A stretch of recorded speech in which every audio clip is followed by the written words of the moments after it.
YouTube. Everybody, welcome once again. I'm just restarting my stream for the last time, and we're about to get going. And discussion. First of all, my name is Clown. No, my name is obviously not Clown. I'm Clown for Prez, and I'm here to watch some YouTube videos and discuss things. Sometimes they're gonna be a little bit relaxed. Sometimes it's not gonna be relaxed. But today, we're gonna be looking at some things and kind of go over. Maybe we find something interesting. And the job. I do not want to go into Gen Z. Let's go ahead and one We've tried populist. establishment Democrats, complete failures. We've tried establishment Republicans. No. All right. I don't like Czech because he's not. I don't agree. Let's listen to him. Israelis. Nope. We're not gonna do this.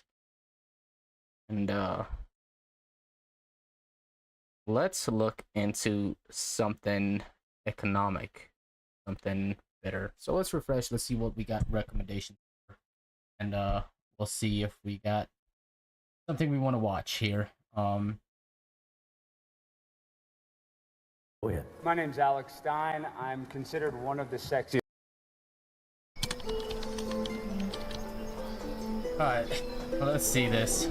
I don't know what this is yet. Welcome. Introduce yourself. Go ahead. My name's Alex Stein. I'm considered one of the sexiest men in conservative politics. And one thing I want to say, a lot of people are going to hear my testimony and you're going to say you're anti-LGBTQ. I want to say that's impossible because I'm a Dallas Cowboys fan. So obviously I have a... This is nonsense. If your political leader is discussing LGBTQ issues or anything like that, they're absolutely wasting your time. Don't listen to them. The main issues are not these issues. The main issues are taxes. These people want you to believe that the main issues is like LGBT. This is a very, very small population. They are irrelevant to the big picture as far as how it is. These people are focusing down on it because they want us to have dumb politics. I'm not gonna watch it. I'm not gonna participate in that. This is just ridiculous. I want to see something that actually has merit behind it. And yeah, let's go check it out and see what we can find. Phone's got game. I'm a somewhat Star Wars fan, old Star Wars fan, not new one. And have a very wide variety of things that are recommended to me here on YouTube. Nope, not interested. Not interested. America is occupied. Here's proof. Let's check it out. You want to know why America's cooked? It's not China. It's not Russia. It's this. It's your first sport. Yeah. And you're walking with a congresswoman. Yes, oh my gosh, please. Well, thank you so much for your community service. Yeah. Can I ask you a question? Yeah. I was wondering, with all the support of Republicans and people who are anti-choice and people who are working to disrupt our election systems that AIPAC is doing right now, I'm wondering why you're accepting their support. I'm a Jew and my family lives here in this community. Yeah. And I really think that those kinds of candidates are making the Jewish people less safe. I'm wondering why you're accepting their Well, thank you so much for coming and bringing your kiddo. It's so nice to meet with you. It's nice to meet you too. But I'm just wondering, I want to make life and this country a safe place for him to grow up in. I'm wondering why you would want to accept their endorsement and $800,000 in ads this year. Yeah. Guys, I have So she ignores the question and just walks away. US politicians should have zero outside influence for foreign money, regardless of who it is. Why are we allowing foreign governments, foreign entities in any way have interference in our governmental elections? That defeats the point of sovereignty. If people understand what sovereignty truly is, it is your ability to say what is control your own country as far as borders, security, economy, not being reliant on any other government. If our government is influenced by foreign money, then our government cannot serve the purpose that it should be serving, which is the purpose of the people. Zach, how many endorsements have I received this election? A lot. I think I've got a lot A of lot. local labor lot.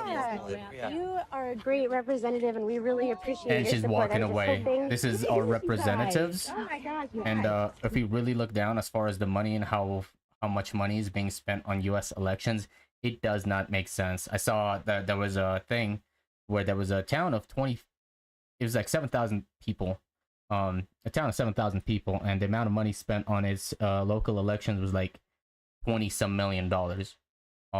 That doesn't make sense financially. If that $20 million was invested into the community instead of running for the election, that would solve a lot more issues than it would be to spend it on advertisement. But the problem is advertising and everything like that, they control our elections. Essentially, we are letting media influence everything, and we are letting them get away with a lot of things that before 1970s you could not get away with. And if people realized what was happening in the 70s, they would have major issues with our current status of our economy, because it went into a corporate overdrive essentially in the 70s, when corporations were really given the right as people instead of corporations and entities.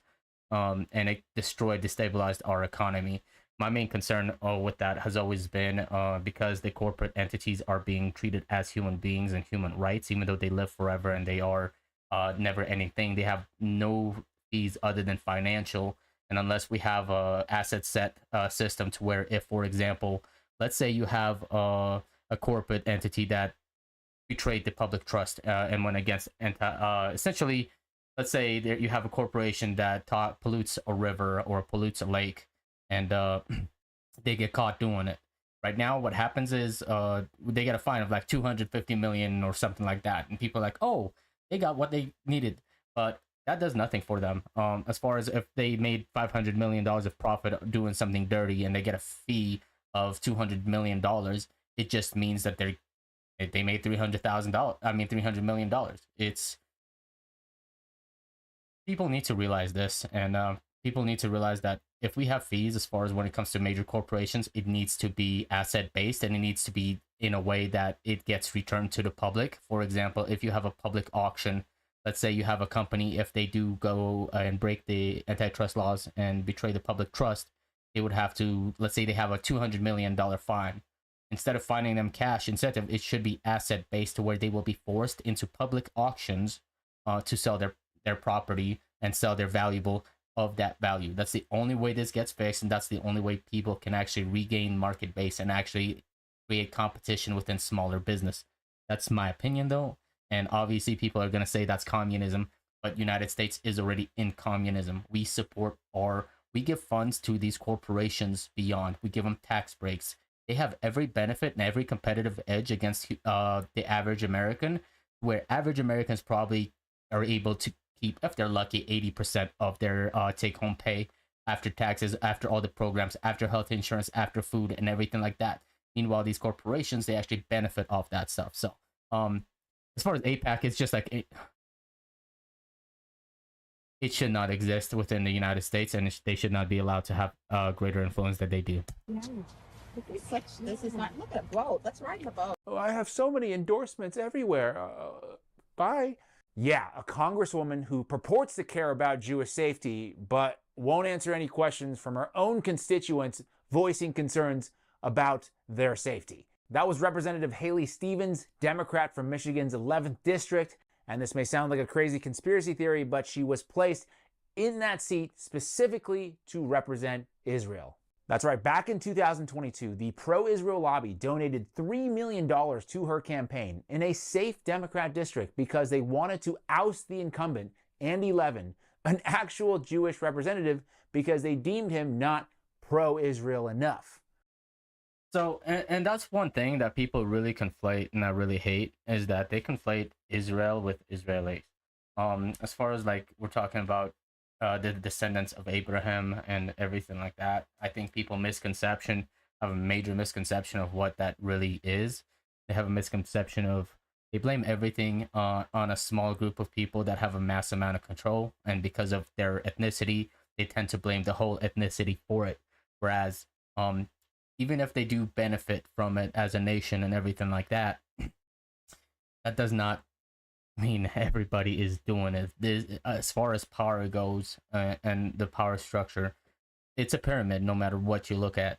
And just because a certain ethnicity is on top of the pyramid, that does not mean that the whole ethnicity is to blame for that. And just because a certain ethnicity is doing certain things to support their own ethnicity, in the case of Israel, does not mean that the whole nation should be condemned. But AIPAC is definitely something that we need to review. And if our government is heavily influenced by that, we cannot, constitutionally, we are giving up our sovereignty. And it's not good. Quote, AIPAC has targeted Levin for defeat because while he comes from a well-known Jewish political family and has voiced support for Israel's existence, he has also been sharply critical of that nation's policy towards Palestinians living in Israeli-controlled territories. And yeah, that's another thing that's an issue in my opinion as far as when it comes to Israel. The Israelis have a population of about I think it's about 7 million people, and the total population that would live within Israel, you're talking about Gaza, you're talking about all the people, all the different ethnicities that live in Israel, make up about 50% of that. There are probably additional 7 million people. The problem is within within Israeli law, those people are often not given the same rights and the same privileges as full-blooded Israelis, and that creates a society that is resentful of a certain population within itself. It's if you live in a country where you grant certain privileges to a certain population and withheld it from a certain population while still taxing the whole population as a whole, you create inequality, and because of that inequality, it creates a lot of internal issues such as revolutions and such as uprisings. I'm really Jewish, but AIPAC can't stand the idea that I am the clearest, strongest Jewish voice in Congress, standing for a simple proposition that there's no way to have a secure, democratic homeland for the Jewish people unless we achieve the political and human rights of the Palestinian people. And he does have a point, because those people often cannot even vote for the representatives, and they're like they're a democracy. They're the only democracy in the Middle East. Well, there was a lot of democracies in the Middle East before there was interferences in Middle Eastern affairs. For example, Syria. Ex-President Assad was, guess what? He was an elected official. It doesn't matter if you tell me that these elections are rigged or not, because unless everyone in Israel and every citizen in Israel has equal representation, which you have Arab representative in Israel.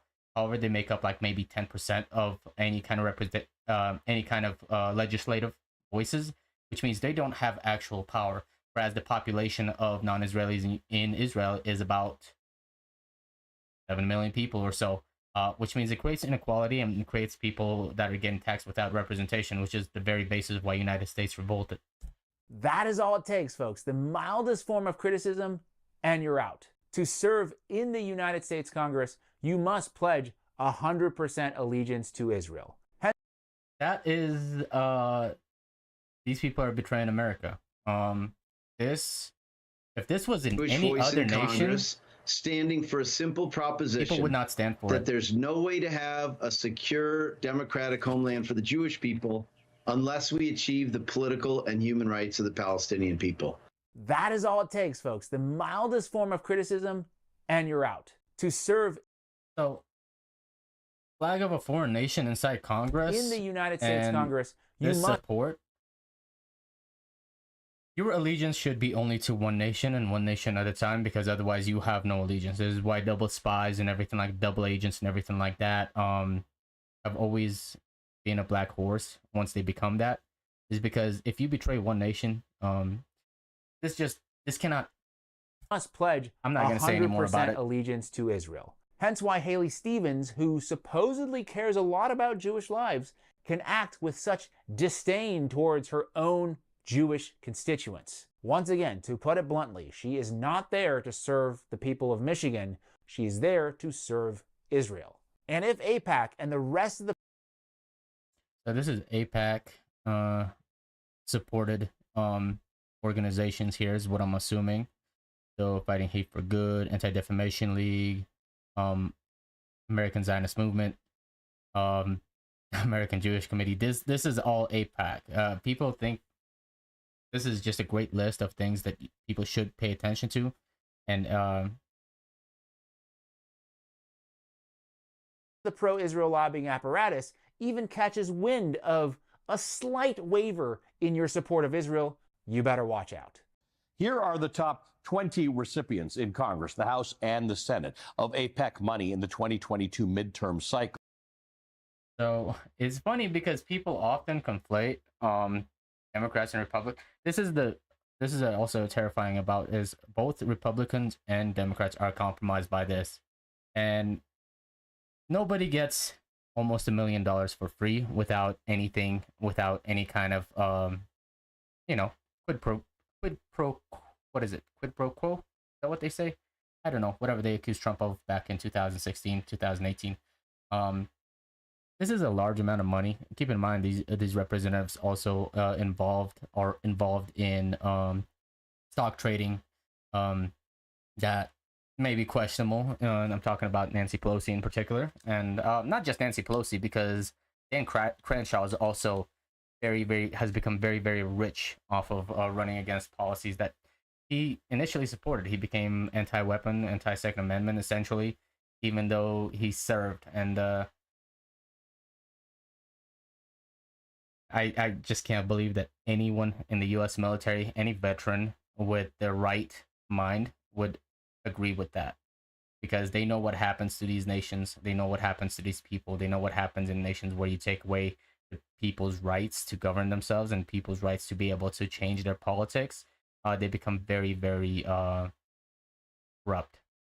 And the thing is, a lot of people say Republicans are all these Zionists and everything like that, but majority of people on this list are Democrats, and that doesn't mean the Republicans, because naturally a lot of them they're Christian, and a lot of people conflate Israel with Israel, whereas some people believe that Israel is the actual current nation of Israel, while some people believe that biblically Israel meant the descendants, not just descendants of Abraham, but biblically speaking, a lot of people believe that it is Jesus Christ, and Jesus Christ is the nation of Israel, and those who follow Jesus Christ, who is the way for when he came and when he was preaching, he said, "I am the way," and he is the only way. Whereas the current nation of Israel largely rejects the notion that Jesus Christ is their God, and that they don't believe in him even as a rabbi. Often,